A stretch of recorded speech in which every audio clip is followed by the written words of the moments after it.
Roderigo Lopez served as physician-in-chief to Queen Elizabeth I of England from 1581 until his death by execution, having been found guilty of plotting to poison her. A Portuguese converso and new Christian of Jewish ancestry, he is the only royal doctor in English history to have been executed, and may have inspired the character of Shylock in Shakespeare's The Merchant of Venice, which was written within 4 years of his death. The son of a Portuguese royal physician of Jewish descent, Lopez was raised a Catholic and educated at the University of Coimbra. Amid the Portuguese Inquisition, he was accused of secretly practicing Judaism and compelled to leave the country. He settled in London in 1559, joined the Church of England and became house physician at St Bartholomew's Hospital. Gaining a reputation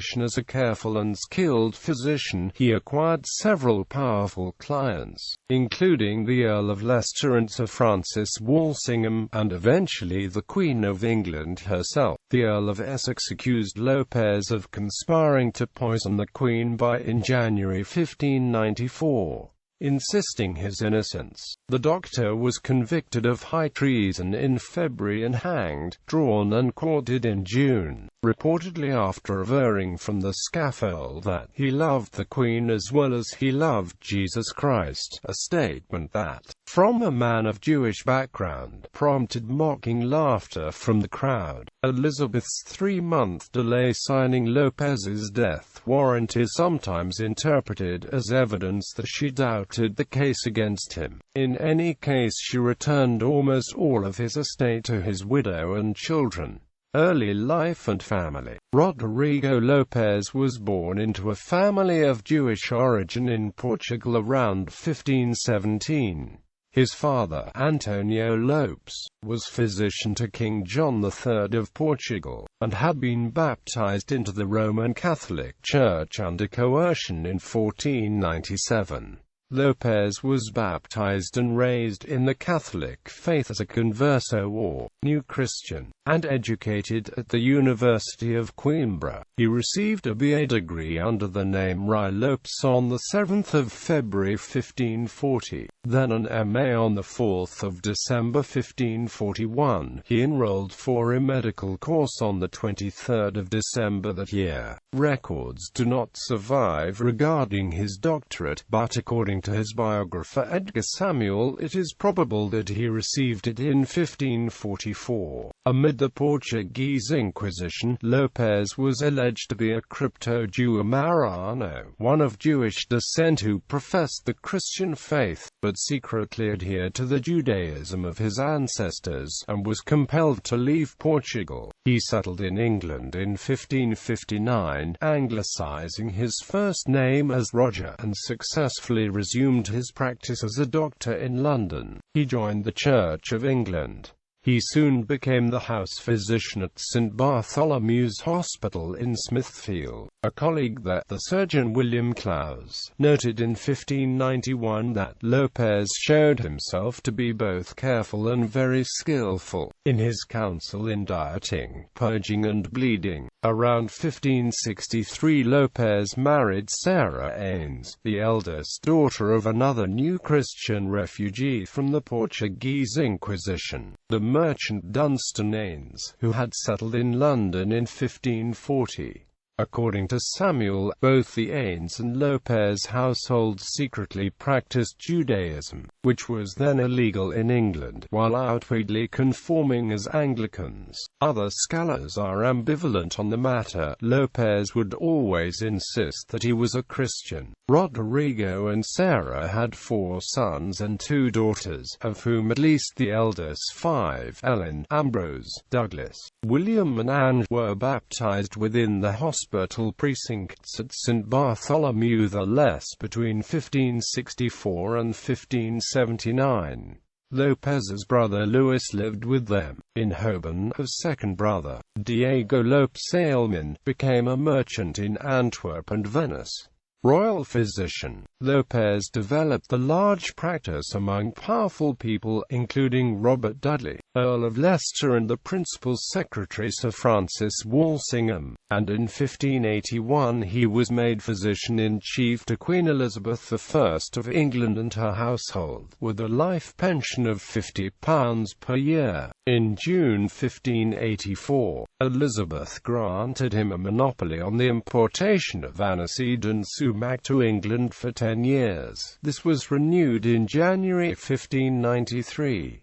In 1588 he was given land and tithes in Worcestershire belonging to the Bishop of Worcester. Edmund Freake, Gabriel Harvey, an English scholar of the era, remarked on Lopez's rise on the title page of a book he owned, Judaorum Medicastrorum Calumnias. Dr. Lopez, the Queen's physician, is descended of Jews but himself a Christian, and amped Portugal. He none of the learnedest or expertest physicians in ye court, but one that maketh as great account of himself as the best, and amped by a kind of Jewish practice, hath grown to much wealth, and amped some reputation, as well with ye Queen herself as with some of ye greatest lords, and amped ladies. There were sections of English society at the time that believed that to be a plot orchestrated by Catholics and carried out by Jewish physicians, to poison patients.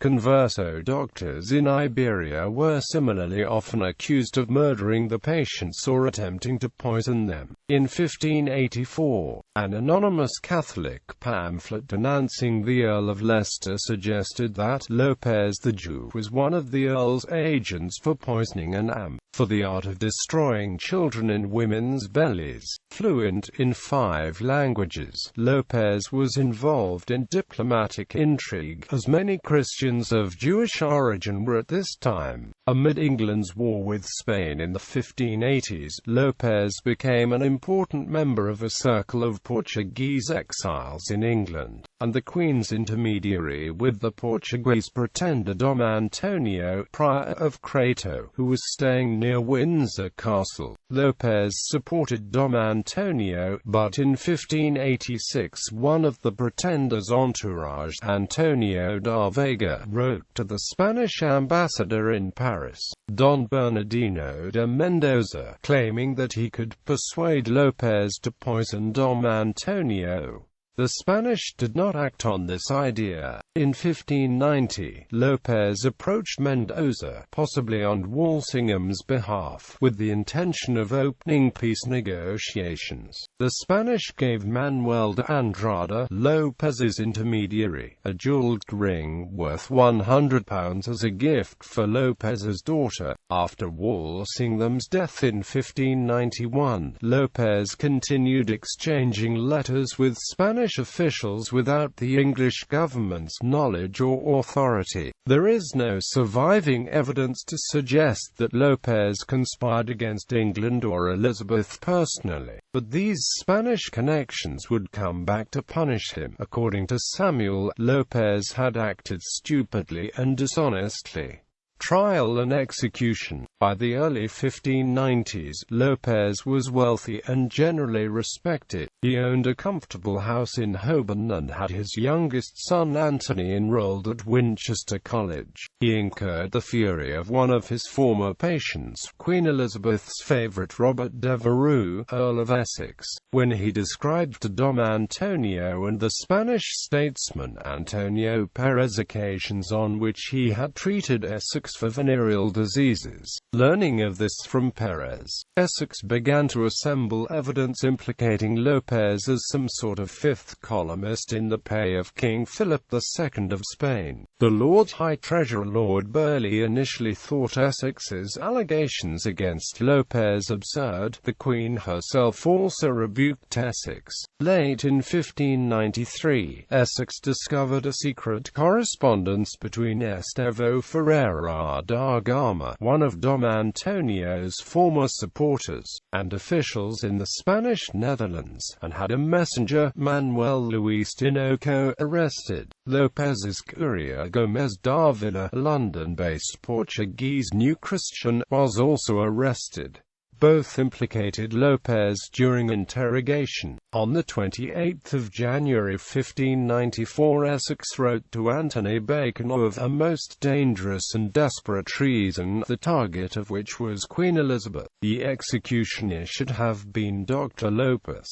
The manner by poison. Parallels were drawn with a letter written by Andrade to Burleigh in 1591, in which reference was made to a plot whereby the King of Spain would deploy 3 Portuguese to kill Her Majesty and 3 more to kill the King of France. Tinoco was tortured and Ferreira da Gama threatened with torture until they confessed. Along the lines Essex suspected Ferreira da Gama, asked if Lopez might have been willing to poison the Queen, replied in the affirmative. Lopez was arrested and held first at Essex House, then the Tower of London. He confessed when threatened with torture, but promptly recanted this statement. Revelations regarding Lopez's secret correspondence with Spanish officials did not help his case, particularly when it emerged that he had given the Spanish information about the English court, and apparently donated money to a secret synagogue in Antwerp.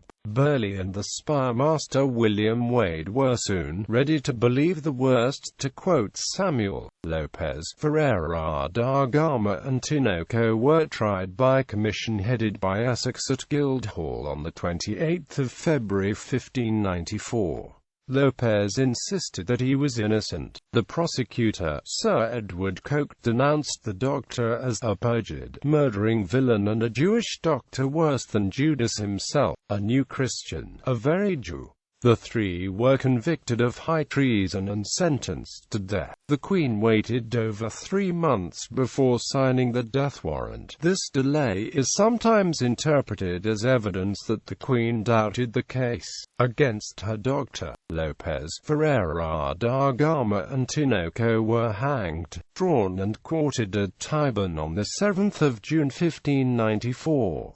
Lopez insisted to the end that he was innocent and that his professed Christian faith was genuine. He fell into a state of depression, but on the scaffold gathered his resolve and, according to the 16th-century historian William Camden, declared that he loved the Queen as well as he loved Jesus Christ. The crowd roared with derision and laughter, taking this, from a man of Jewish background, for a thinly veiled confession. Lopez's property was forfeited on his attainder. His widow Sarah petitioned the Queen to be allowed to keep his estate. The Queen kept the ring given to Lopez's daughter by the Spanish, but returned the rest. Elizabeth also granted £30 per year to Anthony Lopez to support him at Winchester. A letter written by the Spanish diplomat Count Gondomar to King Philip III of Spain a decade after the trial seems to indicate that Lopez and Ferreira da Gama had been unjustly convicted, and that there had been no plot involving the Portuguese doctor. The king, our master, had never conceived nor approved such measures. The Count of Fuentes neither received nor gave such an order. Moreover, it is understood that Dr. Lopez never passed through his thoughts, because he was a friend of the Queen and a bad Christian.